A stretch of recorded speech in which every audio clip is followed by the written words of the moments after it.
Em Brasília, 19 horas. Está no ar a Voz do Brasil. As notícias do governo federal que movimentaram o país no dia de hoje.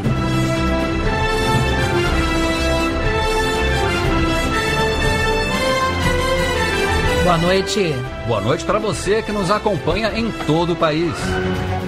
Terça-feira, 31 de janeiro de 2017. E vamos ao destaque do dia. Um país de oportunidades. Presidente Michel Temer destaca a empresários medidas para assegurar novos investimentos e gerar empregos. Diante de incertezas na cena internacional, o Brasil afirma-se como um espaço especialmente atrativo para os negócios. Pelo seguinte, nós somos uma democracia plural, somos um país aberto para o mundo. E você também vai ouvir na Voz do Brasil de hoje. Mais uma varredura foi realizada hoje por militares na penitenciária de Manaus. E defensores públicos da União vão fazer mutirões para agilizar processo de presos. Ney Pereira. A ação começa na segunda-feira em Manaus, onde o processo de 5.600 presos vão ser analisados. Eu volto daqui a pouco com mais informações. Vamos falar também do fim da fila de espera para receber o Bolsa Família. Gabriela Noronha. O objetivo é destinar o dinheiro do Bolsa Família a quem realmente precisa. Hoje, na apresentação da Voz do Brasil, Gláucia Gomes e Nazi Brum. E para assistir a gente ao vivo na internet, basta acessar www.voz.gov.br.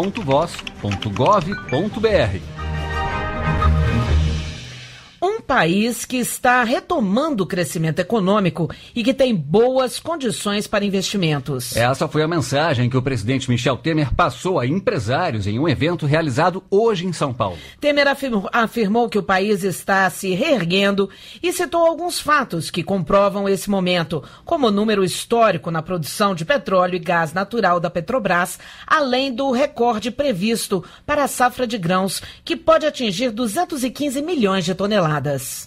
Oportunidades de investimentos na América Latina com destaque para o Brasil. E por aqui, com o atual cenário internacional, oportunidades não faltam. Foi o que destacou o presidente Michel Temer aos empresários. O Brasil afirma-se como um espaço especialmente atrativo para os negócios. Pelo seguinte, nós somos uma democracia plural, livre de conflitos étnicos ou religiosos. Somos um país aberto para o mundo.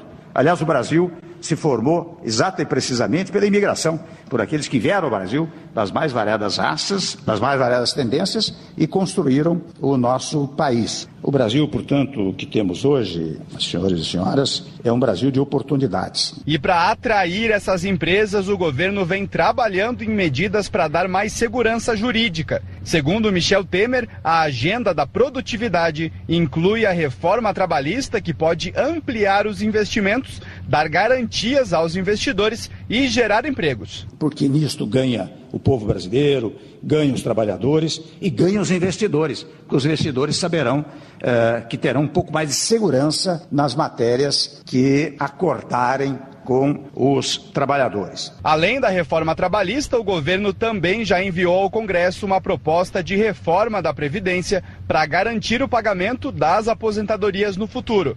Para 2017, o orçamento prevê um corte que foi aprovado pela Câmara e pelo Senado para controlar os gastos públicos. Medidas que, de acordo com o presidente do Banco Central, Ilan Goldfein, permitem reduzir a inflação e acelerar a queda na taxa de juros. Uma vez que as projeções estão no lugar, uma vez que a inflação está caindo, a política monetária pode intensificar o processo de flexibilização. Então, nesse sentido, a perseverança na busca da meta de inflação e no caminho certo das políticas econômicas abriu espaço para o atual ritmo da flexibilização da política monetária. Para o presidente no Brasil, do banco que promove a conferência, José Olímpio Pereira, o governo precisa levar adiante as mudanças necessárias para o país. Ao conseguir implementá-las até 2018, o governo estará entregando a seu sucessor um Brasil em condições melhores do que recebeu. Participam do encontro investidores brasileiros e estrangeiros e mais de 100 empresas listadas nas maiores bolsas de valores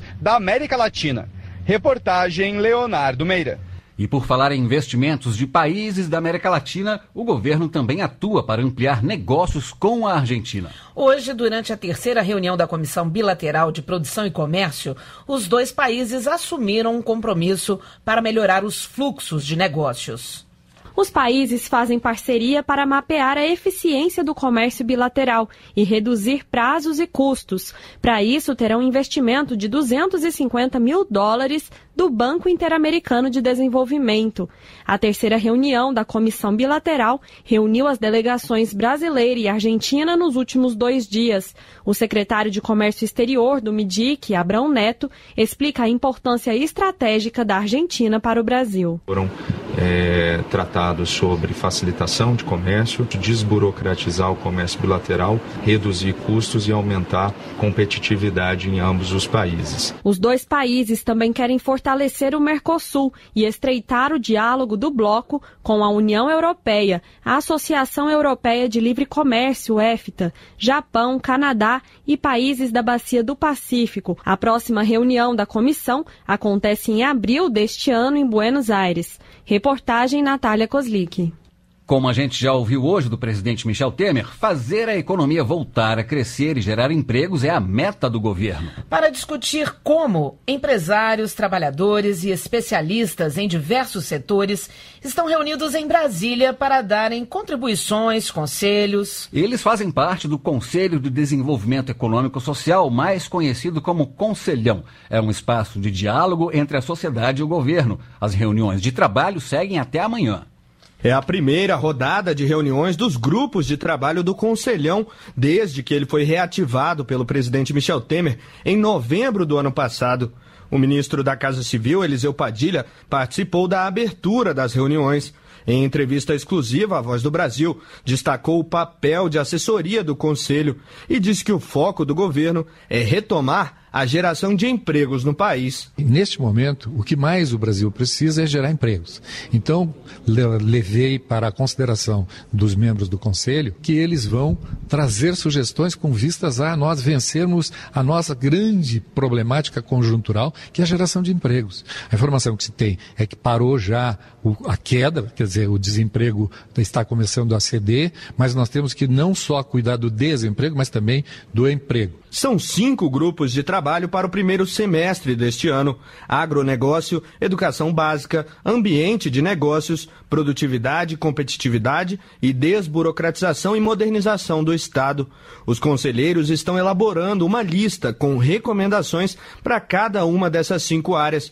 Segundo a secretária do Conselho, Patrícia Aldi, a ideia é que essas sugestões sejam levadas ao presidente Michel Temer já na próxima reunião do grupo, em março. Entendendo que essas são as prioridades que foram escolhidas pelo Conselho para que o governo possa estar tratando, aceitando, conhecendo e transformando em políticas públicas a partir desse entendimento. Com o novo formato, o Conselhão foi renovado em cerca de 70% pelo presidente Michel Temer no final do ano passado, quando indicou novos membros. O presidente do Itaú Unibanco, Roberto Setúbal, que participa do grupo sobre ambiente de negócios, diz que diversas propostas concretas podem sair dessas discussões. No nosso grupo de trabalho, nós temos discutido questões como complexidade do sistema tributário, com vários impostos, e também entendemos que a intermediação financeira nos parece também um tema no sentido de melhorarmos, reduzirmos o custo final do dinheiro e ampliarmos a oferta de crédito. Os conselheiros são de diversos setores da sociedade, como empresários, pesquisadores e artistas. Reportagem João Pedro Neto. Os micro e pequenos empresários foram os que mais conseguiram crédito pelo Banco Nacional de Desenvolvimento Econômico e Social, o BNDES, no ano passado. O banco divulgou hoje um balanço do ano. Mais de 88 bilhões e 300 milhões de reais foram desembolsados pelo Banco Nacional de Desenvolvimento Econômico e Social, o BNDES, para projetos de investimento em 2016, uma queda de 35% em relação a 2015. Mesmo neste cenário, cresceu o financiamento para as empresas de menor porte, como explica o superintendente da área de planejamento e pesquisa do BNDES, Fábio Jambiage. Emergencialmente, em 2016, nós entendemos que, em alguns casos, mais importante do que apoiar o investimento era dar condições para as empresas de enfrentarem uma situação emergencial em que elas precisavam de capital de giro. Para este ano, a perspectiva de desembolsos do banco é mais favorável que em 2016, como avalia o superintendente do BNDES, Fábio Jambiage. Há uma esperança razoável de que, a se manter o movimento de continuidade da queda do endividamento das famílias, agora reforçado pelo movimento de queda dos juros, e dessa forma as famílias liberem recursos para voltar mais às compras e estimular a economia. Em 2016, também se destacaram os desembolsos para financiamento às exportações do setor de material de transporte, como fabricação e montagem de automóveis, embarcações e aeronaves. Reportagem Natália Mello. E com a aprovação no ano passado do teto para os gastos públicos, onde o governo busca gastar só o que arrecada, o Ministério do Planejamento informou hoje que vai fazer um corte de quase 4 bilhões e 700 milhões de reais no orçamento deste ano. E isso é necessário porque a despesa que o governo fez no ano passado e que serve de base para o teto de gastos deste ano ficou abaixo da projeção que está no orçamento aprovado pelo Congresso. Por isso, o limite de gastos também será menor. Este orçamento havia sido aprovado antes da nova regra do teto de gastos entrar em vigor. O limite autorizado pelo teto de gastos para este ano é de quase 1 trilhão e 302 bilhões de reais. 19h11 no horário brasileiro de verão. Depois de cruzar dados e suspender benefícios de quem não precisa, o governo conseguiu zerar a lista de espera do Bolsa Família. Daqui a pouquinho a gente vai falar dessa novidade. O objetivo agora é trabalhar para que essa fila não volte a crescer. A cadeia pública Raimundo Vidal Pessoa, em Manaus, onde 4 detentos morreram numa rebelião no dia 8 de janeiro, passou hoje por uma varredura. O objetivo era verificar a presença de celulares, armas, drogas e outros itens proibidos nas prisões. O mesmo trabalho já foi realizado no presídio Monte Cristo, em Roraima, onde 33 detentos foram mortos durante a rebelião, também em janeiro. O ministro da Defesa, Raul Jungmann, foi a Manaus acompanhar o trabalho e falou sobre a atuação das Forças Armadas nessa tarefa. Essa é a segunda varredura que nós estamos fazendo. Lembrando sempre que as Forças Armadas não mantêm nem manterão qualquer contato com os presos, não participarão da disposição do local, da transferência, seja o que for, desses presos. A nossa preocupação é com as instalações, ou seja, é exatamente com a realização da varredura. Também em Manaus, o ministro Raul Jungmann participou de uma reunião com o ministro da Defesa da Colômbia, Luiz Carlos Vilega, e com os comandantes das Forças Armadas dos dois países. Na reunião foram discutidas questões relacionadas à segurança na fronteira. Raul Jungmann explicou os acordos que foram fechados entre os países. Nós acordamos que temos que ter uma integração na área de inteligência, desde os postos de fronteira até o mais alto nível, em termos ministeriais. Completamos também essa agenda com a questão da imigração. Hoje, nós temos uma preocupação comum com a imigração. Não com aquela imigração que fazem parte dos nossos acordos internacionais, mas, infelizmente, de uma imigração que muitas vezes utiliza o imigrante como alguém que vai fazer o transporte de ilícitos, como é o caso das drogas e de armas, por exemplo. E defensores públicos da União vão fazer mutirões para agilizar processos de presos pelo Brasil. Um acordo está sendo assinado agora no Ministério da Justiça. E é para lá que nós vamos com o repórter Ney Pereira, que tem mais informações ao vivo. Boa noite, Ney. Boa noite, Glaucia. Boa noite, Nazi e ouvintes da Voz do Brasil. O Ministério da Justiça e Cidadania e a Defensoria Pública da União assinam um acordo de cooperação técnica para promover ações de defensoria pública nas prisões brasileiras. A iniciativa integra o Plano Nacional de Segurança. Participam dessa assinatura o ministro da Justiça e Cidadania, Alexandre de Moraes, o defensor público da União, Carlos Eduardo Barbosa Paz, e o presidente do Colégio Nacional de Defensores Públicos Gerais, Ricardo Batista Souza. O evento começou agora há pouco aqui no gabinete do ministro da Justiça e Cidadania. O acordo terá 2 anos de duração e a ideia é fazer um pente fino na situação dos presos brasileiros. A ação vai começar por Manaus, no Amazonas, onde um grupo de defensores públicos viaja na próxima segunda-feira para fazer uma avaliação de 5.600 presos da região metropolitana de Manaus. Ao vivo, Ney Pereira. E é bom lembrar que esse plano vai começar a ser implantado nesta semana nas cidades de Natal, no Rio Grande do Norte, e Aracaju, em Sergipe. Nessa quinta e sexta-feira, o ministro da Justiça e Cidadania, Alexandre de Moraes, estará nessas cidades para dar início aos projetos. O Plano Nacional de Segurança é uma proposta de parceria entre o governo federal e os governos estaduais para o enfrentamento da criminalidade. As ações previstas estão baseadas em ações de inteligência conjunta. Mapas que serão atualizados em tempo real vão marcar os locais onde ocorrem mais crimes em cada uma dessas cidades. Inscrições para mais de 214 mil bolsas do ProUni foram abertas hoje. É a oportunidade de fazer um curso superior em uma faculdade particular com bolsa integral ou de ter metade da mensalidade paga com bolsa parcial. E a seleção é feita a partir do desempenho no Enem.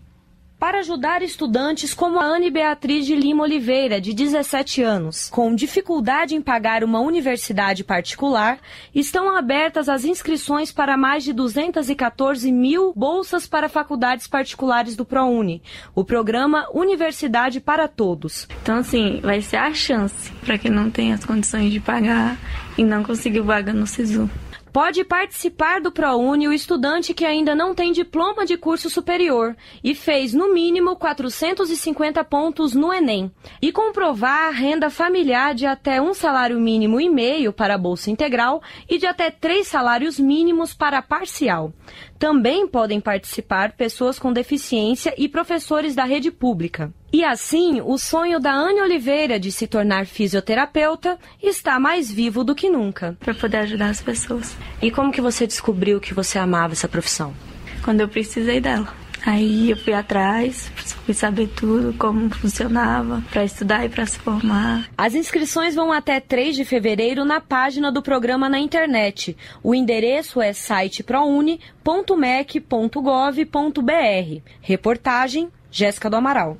E os estudantes que não foram selecionados para uma universidade pública na primeira chamada do SISU ainda têm mais uma chance. Podem participar da lista de espera. Para isso, é preciso acessar a página do SISU na internet até o dia 10 de fevereiro e registrar interesse na vaga. O endereço é sisu.mec.gov.br. Os resultados vão ser publicados pelas próprias universidades a partir de 16 de fevereiro.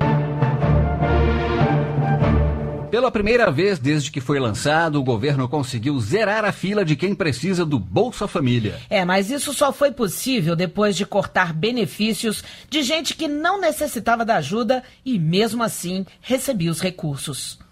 Em entrevista exclusiva à Voz do Brasil, o ministro do Desenvolvimento Social e Agrário, Osmar Terra, explicou à repórter Gabriela Noronha como o governo vai fazer para que essa fila não volte a crescer. O ministro do Desenvolvimento Social e Agrário, Osmar Terra, contou que o Ministério usou mais de 10 bases de cruzamento de dados para descobrir pessoas que não necessitam e, mesmo assim, recebiam o benefício. O ministro me explicou que o objetivo do governo é ampliar esse banco de dados e deixar o mínimo possível de pessoas na fila aguardando o benefício. O que nós conseguimos fazer por um controle maior, cruzando um maior número de dados, tirar uma parcela das pessoas que não precisavam estavam no programa para colocar os que precisavam e não estavam no programa. É uma questão de justiça social, inclusive. E todo mundo que se cadastrar para o Bolsa Família, em poucos 2, 3 meses no máximo, está dentro do programa. O ministro Osmar Terra disse ainda à Voz do Brasil que o governo vai fortalecer o programa em 2017. Entre as medidas, ele anunciou o investimento na primeira infância com o programa Criança Feliz. Ele anunciou também que jovens e adultos vão receber incentivos para abrir o próprio negócio. Nós também estamos criando programas para dar oportunidade a essas famílias de terem renda, de terem um emprego, capacitação profissional, de microcrédito para fazerem pequenos empreendimentos, para terem uma renda maior. A revisão abriu espaço para novas famílias, como a de Fabíola Oliveira, moradora de Ceilândia, periferia de Brasília. Mãe de 3 filhos pequenos, ela está desempregada. Conta que faz bicos de faxineira para pagar o aluguel. Os R$180 do Bolsa Família, ela agora usa para comprar comida. O dinheiro do Bolsa Família para comprar leite para os meninos, porque roupa não dá para comprar porque é caro, só mantimento mesmo. O Ministério do Desenvolvimento Social e Agrário cancelou 469 mil benefícios e bloqueou 654 mil. Reportagem Gabriela Noronha. 19h20 no horário brasileiro de verão. Ontem nós mostramos aqui na Voz do Brasil que o país abriga o maior parque arqueológico das Américas. É o Parque da Serra da Capivara, no Piauí. E hoje você vai conhecer mais um pouco desse patrimônio arqueológico mundial. O governo federal tem planos para melhorar a gestão do parque, para atrair ainda mais turistas para a região.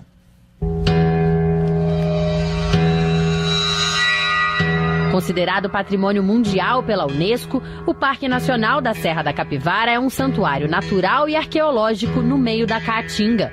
Um local de preservação da cultura e do meio ambiente, segundo a chefe do parque, Melina de Andrade. Ele é o maior acervo de pinturas rupestres da América Latina. Então nós estamos numa das regiões com maior densidade de onças pintadas do Nordeste. Diversas espécies de animais só existem dentro do parque, praticamente. O parque abriga a maior concentração de sítios arqueológicos das Américas. Estão catalogados na Serra da Capivara mais de 1.300 sítios, com vários tipos de vestígios arqueológicos. Só de arte rupestre, desenhos feitos pelo homem pré-histórico, são mais de 1.100 pinturas no Boqueirão da Pedra Furada.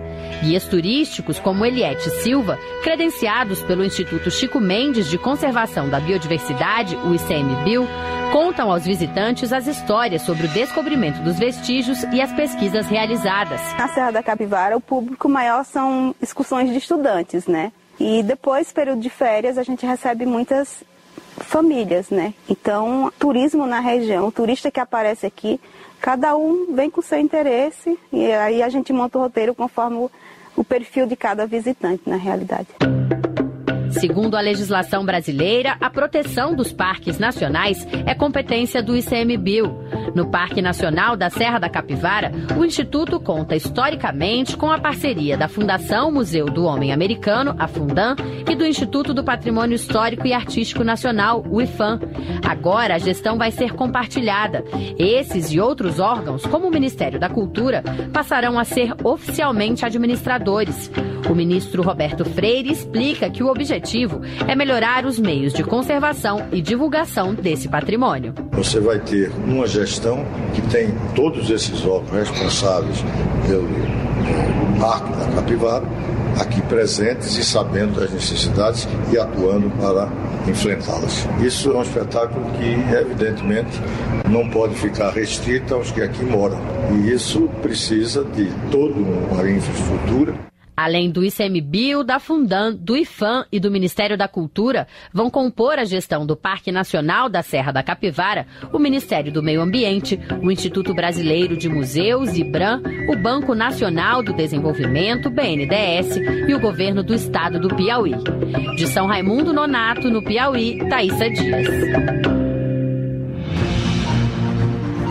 No Dia Mundial de Luta contra a Hanseníase, celebrado hoje, o Ministério da Saúde mostra uma redução de 34% no número de novos casos diagnosticados no Brasil. A redução, segundo o Ministério, é resultado de ações para o enfrentamento da doença, com foco na busca ativa de casos novos para o diagnóstico na fase inicial. O governo também ampliou o tratamento e a prevenção de incapacidades e deformidades físicas, principal causa de preconceito associado à doença. A hanseníase é uma doença crônica, transmissível, causada por uma bactéria. A transmissão se dá por uma pessoa doente sem tratamento para outra após um contato. A doença, que atinge pele e nervos, não tem cura. Se não diagnosticada e tratada precocemente, pode causar deformidades físicas.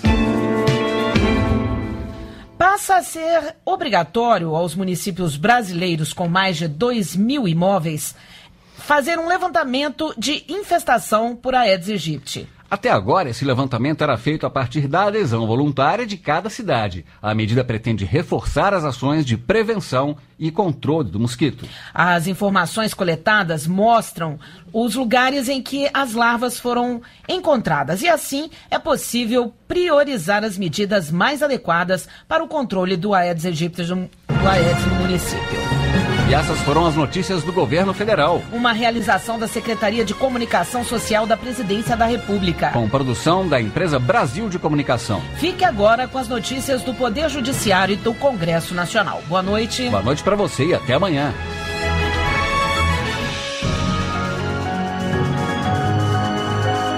Brasil, ordem e progresso.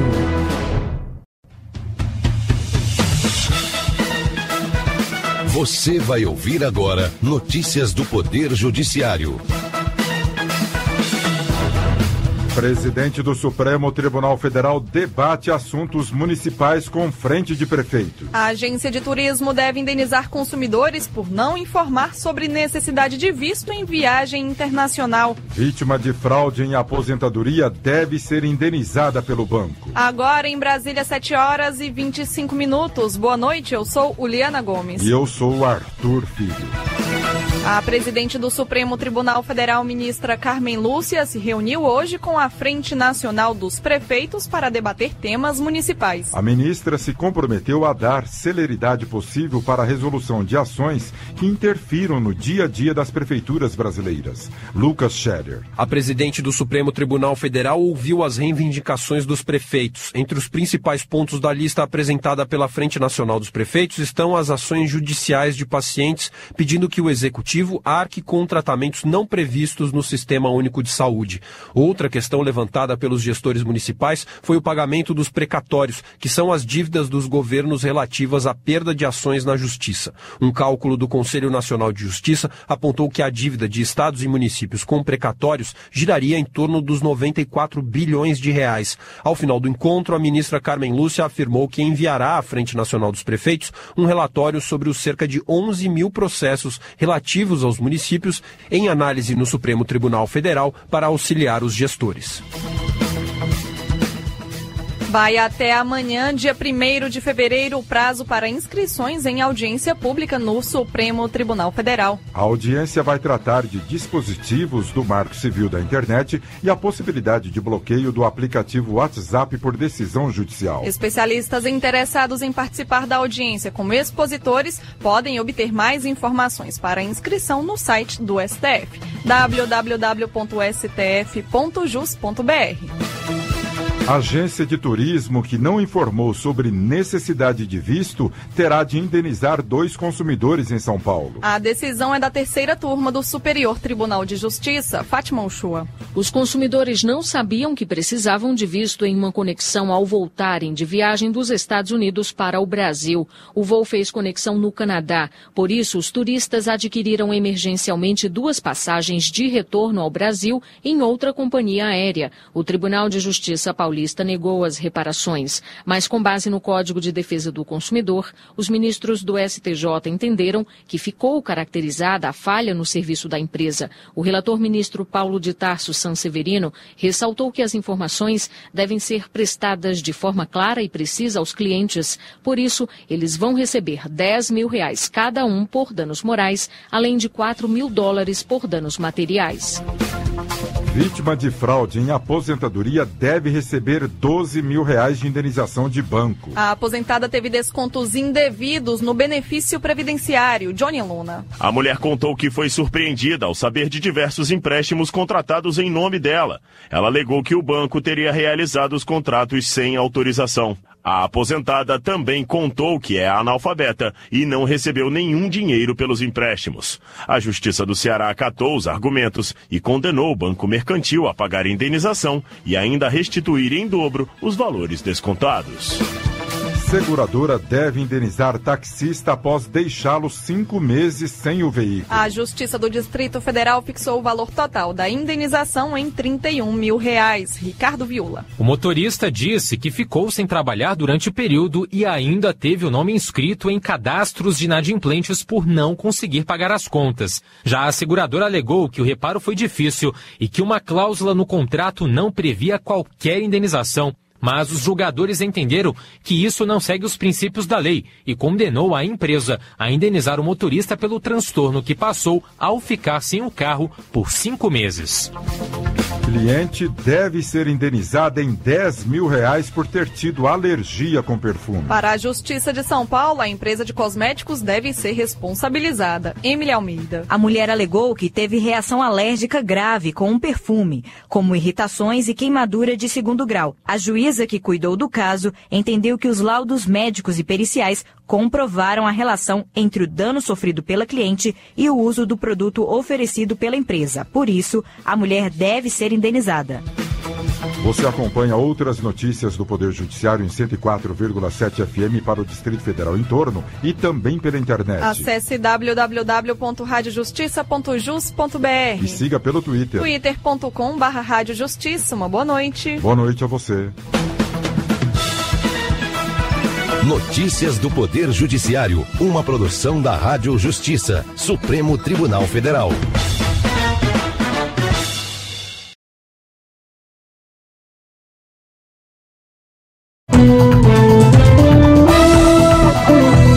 Está no ar, o Jornal do Senado.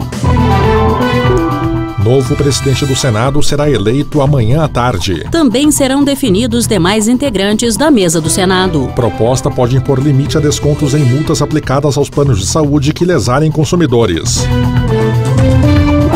Estes são os destaques de hoje do Jornal do Senado, que começa agora.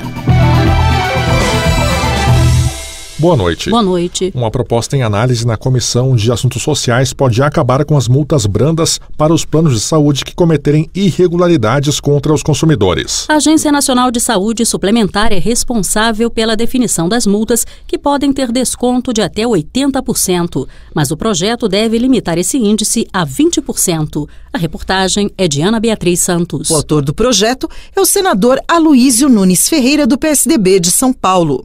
Para o relator da matéria, o senador Dário Berger, do PMDB de Santa Catarina, a proposta vai contribuir para que as empresas que cometem infrações sintam o prejuízo no bolso e, assim, passem a respeitar usuários dos planos de saúde. A penalidade para quem descumpre essas questões relacionadas aos planos de saúde, elas têm que ser razoável e eu diria até que exemplar, sob pena de ser um processo de faz de conta e o prejudicado ser o consumidor final, ser a pessoa que paga o seu plano de saúde. O volume dos descontos das multas da ANS aos planos de saúde foi alvo de críticas de especialistas em saúde e também na imprensa.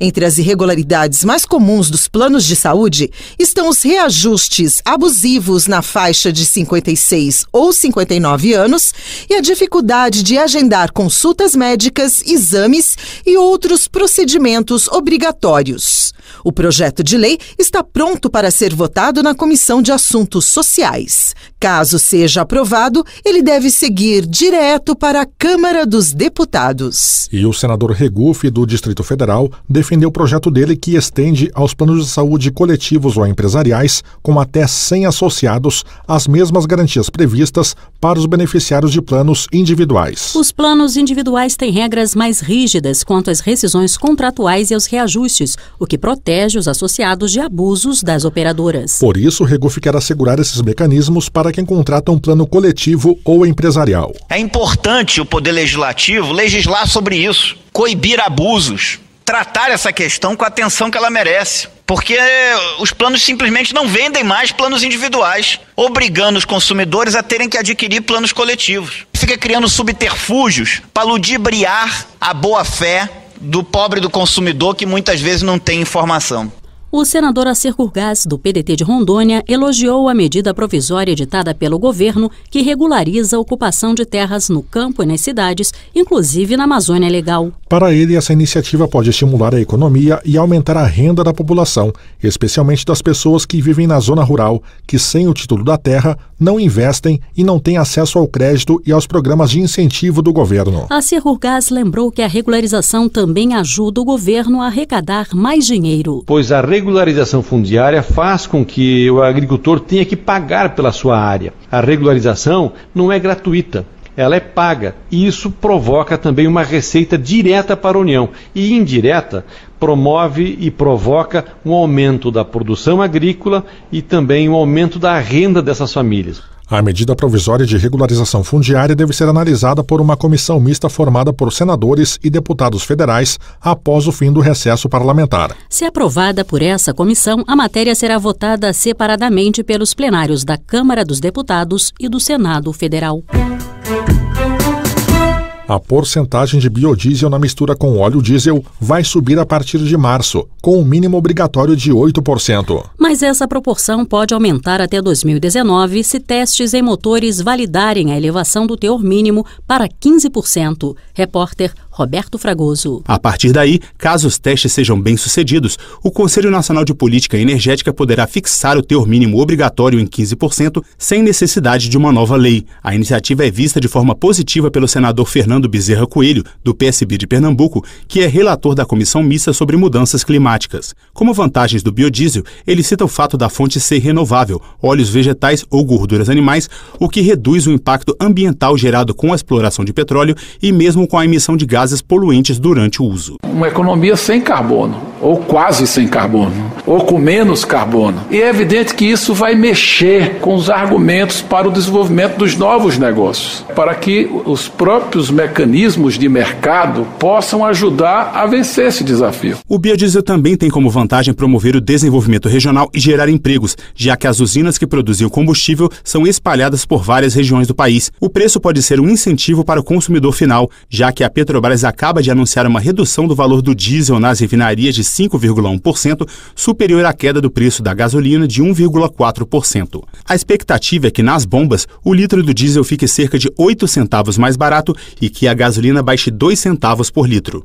E a senadora Lídice da Mata, do PSB da Bahia, destacou a plataforma Biofuturo, uma iniciativa lançada pelo país na Conferência do Clima, realizada em novembro passado em Marrakech, capital do Marrocos, para incentivar o uso de biocombustíveis nos transportes. Ela destacou que o país tem o compromisso de reduzir em 37% as emissões de gases do efeito estufa até 2025, tendo por base os níveis de 2005. A senadora lembra que na Conferência do Clima ocorrida em Marrakech, os brasileiros defenderam maior apoio financeiro dos países ricos às nações emergentes, para que elas possam adotar ações de proteção ambiental. Segundo Lídice da Mata, a delegação brasileira também defendeu que países como o Brasil, que adotam ações para diminuir o desmatamento e a emissão de gases prejudiciais ao meio ambiente, possam ter uma recompensa financeira. O Brasil cumpre a sua tarefa hoje, ou busca cumprir a sua tarefa, mas é preciso que os países desenvolvidos possam nos pagar pela proteção que fazemos à nossa floresta amazônica e pelas medidas que tomamos no sentido de reduzir o efeito estufa em nosso país. O PMDB ainda trabalha por candidatura única à presidência do Senado na eleição marcada para esta quarta-feira a partir das 16h. Senador do PSD reafirma a intenção de entrar na disputa. E quem nos traz mais detalhes ao vivo é a repórter Érica Christian. Boa noite, Érica. Boa noite. Por ser a maior bancada, cabe ao PMDB indicar o candidato à presidência do Senado. O nome escolhido pelo partido é o do senador Eunício Oliveira, do Ceará, até então líder da legenda. Além de Eunício, também vai disputar o cargo o senador José Medeiros, do PSD de Mato Grosso. Apesar de considerar legítima a iniciativa de Medeiros, o senador Romero Jucá, do PMDB de Roraima, revelou que o partido ainda busca uma candidatura única. Então o senador Medeiros ele tem algumas proposições e é claro, se houver entendimento desse tipo de proposição com o senador Eunício Oliveira, não há por que ter disputa. Até a hora da votação, qualquer entendimento pode ser feito no sentido de que a união do Senado possa ser demonstrada. Embora o PSD apoie o candidato do PMDB, assim como os demais partidos, o senador Medeiros negou a possibilidade de desistir da eleição para a presidência do Senado. Essa candidatura, na verdade, ela não pertence ao senador Medeiros. Ela é uma candidatura de parte dos senadores, é uma candidatura que ela vem do anseio das ruas. Porque em outra época, essa candidatura única, ela poderia passar unanimidade, ela poderia passar que fosse um acordo saudável. Nesse caldo político que nós estamos, com o tecido político extremamente fragilizado, não é de bom tom que a gente lance só uma candidatura, porque vai passar a ideia de acordão. Ao apresentar propostas relacionadas à presidência do Senado para os dois candidatos, o senador Roberto Requião, do PMDB do Paraná, não descartou disputar a eleição.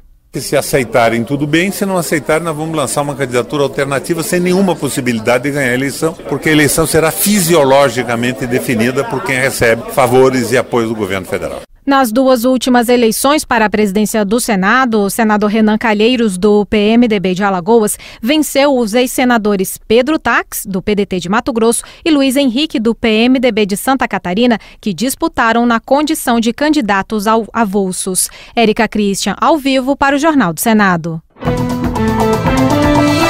Jornal do Senado. Apresentação Marluce Ribeiro e Tiago Medeiros. Áudio Eliseu Caires. O Jornal do Senado fica por aqui. Acompanhe agora as notícias da Câmara dos Deputados. Boa noite. Boa noite.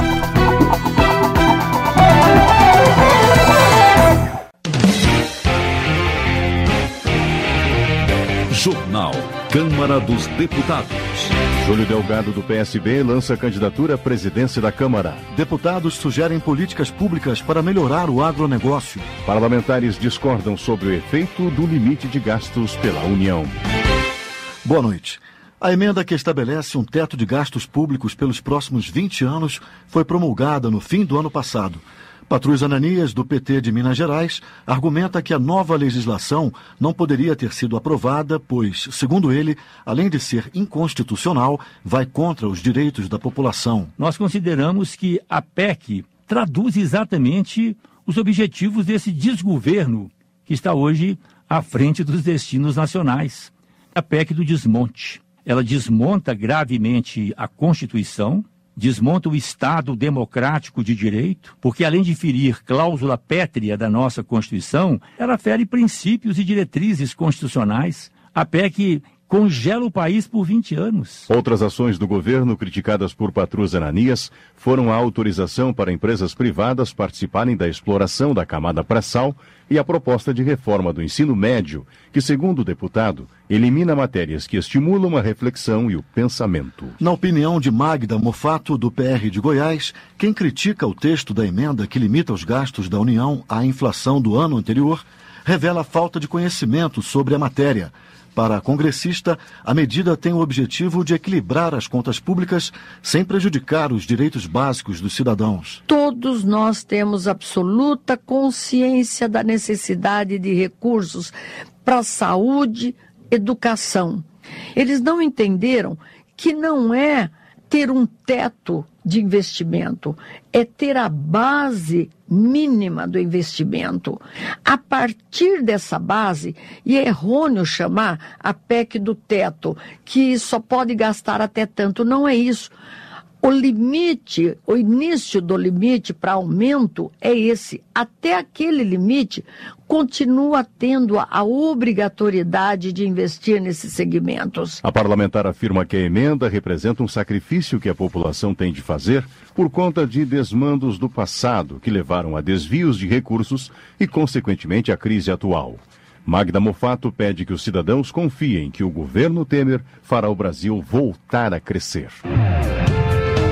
Economia.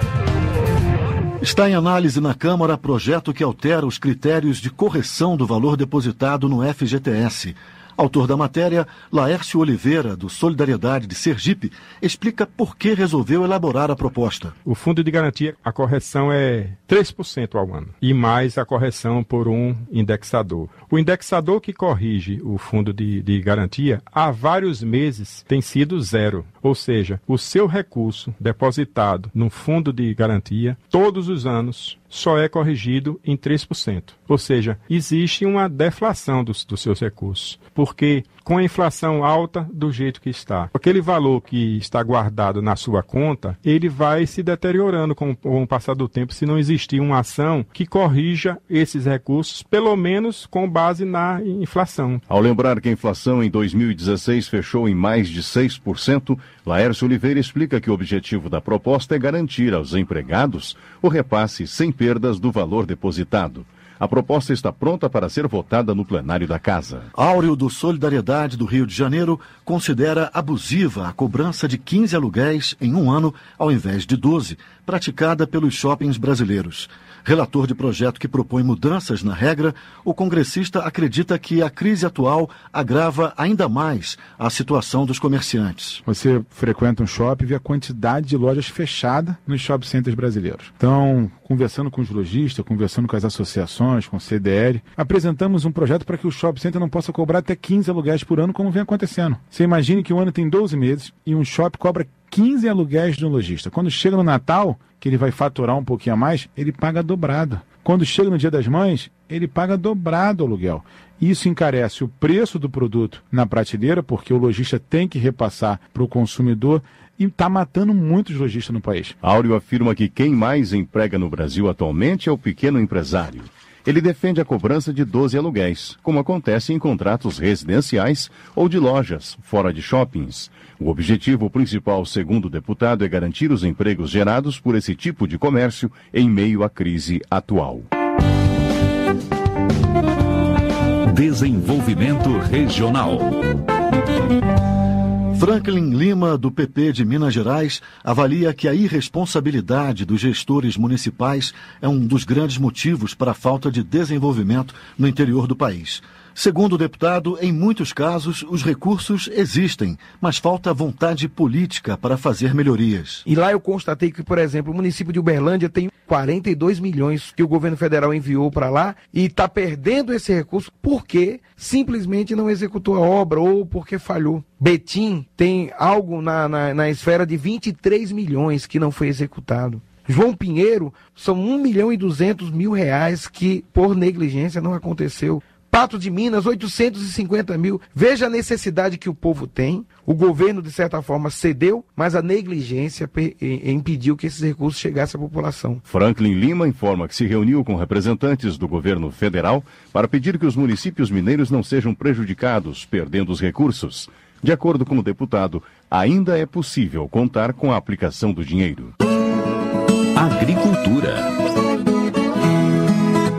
A Câmara analisa projeto de iniciativa popular que propõe diminuir o uso de agrotóxicos no país. Bom Gás, do PT gaúcho, elogia a proposta que visa implantar o Programa Nacional de Redução de Agrotóxicos e alerta para o crescimento do consumo de agroquímicos no país. Nós temos que reduzir os agroquímicos em cima daquela produção de alimentos que nós consumimos e que é geradora de doenças e depois nunca tem recursos suficientes para nós pagarmos o câncer, para nós fazermos tratamentos de saúde. Nós vamos evitar isso. E, infelizmente, nós temos no Brasil, veja bem, lá de 2001 até 2011, a venda de agrotóxicos no Brasil subiu de 2 bilhões de dólares para 8,5 bilhões de dólares. O Brasil teve um aumento de 190%, enquanto no mundo foi de 93%. Segundo dados apresentados por Bom Gás, em um ano, cerca de 1 milhão de toneladas de agrotóxicos são consumidos pelos brasileiros, o que dá 5,2 quilos por habitante. Ele ressalta que a iniciativa do projeto partiu da Associação Brasileira de Saúde Coletiva e pede o apoio da população para que o projeto avance na casa. O Brasil é o maior produtor de café do mundo. No entanto, um estudo da Companhia Nacional de Abastecimento revela que a produção do grão no Brasil pode cair até 15% em 2017. Preocupado com os números, Carlos Melles, do Democratas de Minas Gerais, sugere ao governo federal a criação de medidas que estimulem a produção. O Brasil hoje não tem estoque regulador mais de café. Se tivesse, como tinha no passado, o estoque regulador entraria e normalmente o estoque regulador dá lucro para o governo. Compra-se num preço e vende quando não tem café. Quem ganha mais é o governo, nesse caso o Funcafé. Por outro lado, as políticas são contrárias. Os financiamentos para custeio, os financiamentos para colheita, os financiamentos para comercialização não têm chegado no produtor ao longo dos anos. Segundo Carlos Melles, o governo analisa a possibilidade de importar café para garantir o consumo do produto, medida que, na visão do deputado, pode ser um risco, já que o café estrangeiro pode trazer pragas e doenças desconhecidas para a produção nacional. Justiça. Decisões recentes do Supremo Tribunal Federal têm gerado divergências entre os poderes judiciário e legislativo. Daniel Almeida, do PT da Bahia, avalia que o Supremo está invadindo o Congresso no papel de legislar. Para ele, questões como a perda da possibilidade de o trabalhador se desaposentar deveriam ser tratadas pelo Congresso, por meio de projetos de lei. O cidadão que hoje se aposenta, continua trabalhando, em um determinado momento, ele pode querer se desaposentar para trazer aquele benefício que ele adquiriu continuando no mercado, depois da aposentadoria, e agregar um valor a mais na sua remuneração. O STF normatizou dizendo que isso não pode mais. Você se aposentando e continuando no mercado, você continua a pagar a Previdência, mas não terá nenhum benefício por isso. É um absurdo, é uma perda de direito. Outra decisão do Supremo que Daniel Almeida vai buscar reverter é a possibilidade de desconto na folha de pagamento do trabalhador que fizer greve. O parlamentar afirma que a decisão acaba com o direito de greve previsto na Constituição Federal. Para ele, cortar salário de empregado que faz paralisação por falta de pagamento é contraditório. Na avaliação de Severino Ninho, do PSB de Pernambuco, o desvio de recursos públicos é um dos maiores problemas do país. Para tentar diminuir essa prática, o deputado defende proposta que cria o Conselho Nacional de Combate à Corrupção. Para ele, um órgão independente pode ser a solução para aperfeiçoar a fiscalização e o combate à corrupção. Nós entendemos que o conselho proposto, ele seria interessante, porque a composição dele é uma composição interessante, que inclui juristas, inclui membros da OAB, do Ministério Público, inclui membros do Judiciário, inclui membros da sociedade, membros da Câmara e do Senado. Essas representações juntas poderiam propor políticas públicas, ações legislativas, meios de controle para frear esse ímpeto. Severino Ninho considera a Operação Lava Jato muito importante para o Brasil, mas ele observa que deve ser criado um organismo permanente contra a corrupção. Como é uma proposta que altera a Constituição, a Câmara precisa criar uma comissão especial para analisar a matéria. O fim do foro privilegiado é defendido por Kajar Nardes, do PP do Rio Grande do Sul. Ele considera o mecanismo que determina que uma autoridade pública seja julgada por tribunais superiores uma ameaça ao princípio da igualdade previsto pela Constituição Federal. Não podemos tratar de forma distintas cerca de 22 mil pessoas que têm tal prerrogativa neste país, em detrimento de todos os outros cidadãos brasileiros que estão sujeitos à tramitação processual ordinária caso cometam os seus crimes comuns, pelos mesmos motivos e das mesmas formas. A impunidade gerada por esse instituto é uma grande incentivadora da corrupção nos mais altos escalões governamentais. Kajar Nardes promete lutar na Câmara pelo fim do que considera um privilégio. O congressista pede o apoio da população e afirma que está aberto a ouvir sugestões dos cidadãos. Previdência. A reforma da Previdência é um dos temas que mais tem gerado polêmica na Câmara. Zé Carlos, do PT do Maranhão, acusa a gestão Temer de mentir para a sociedade ao afirmar em propaganda oficial que a reformulação do sistema previdenciário não vai atingir os direitos dos trabalhadores do campo. Então a reforma da Previdência, colocando, igualando quem trabalha no campo, um trabalhador e uma trabalhadora rural, que trabalha no campo em igual condições de tempo de um trabalhador que trabalha no ar-condicionado, no escritório, igualando também o tempo de uma mulher com o tempo de homem, quando nós sabemos que a mulher tem dupla jornada, trabalha mais. Isso não são propostas de um governo democrático. Isso não é proposta de um governo legítimo. Isso é proposta de um governo que está a serviço do capital financeiro. É a proposta de um governo que está a serviço dos mais ricos. É para eles que ele governa. Para Zé Carlos, a proposta de reforma enfraquece a Previdência Social e aumenta a procura por uma previdência privada. O congressista também critica a emenda que limita os investimentos públicos ao índice inflacionário do ano anterior. Flávia Moraes, do PDT de Goiás, diz estar preocupada com o texto enviado pelo governo federal à Câmara, que trata da reforma da Previdência. Ela considera que a matéria pode prejudicar idosos ao propor uma revisão nos benefícios pagos a pessoas pobres com mais de 65 anos. A questão do benefício de prestação continuada para nós é uma grande preocupação quando reduz o seu valor e também aumenta a idade de percepção. Nós vamos ter aí um número muito grande de idosos que vão estar totalmente desamparados, em situação de miséria. São idosos que hoje recebem esse benefício, que não tiveram oportunidade de comprovar que trabalharam durante a sua vida e hoje eles dependem desse dinheiro para a sua sobrevivência.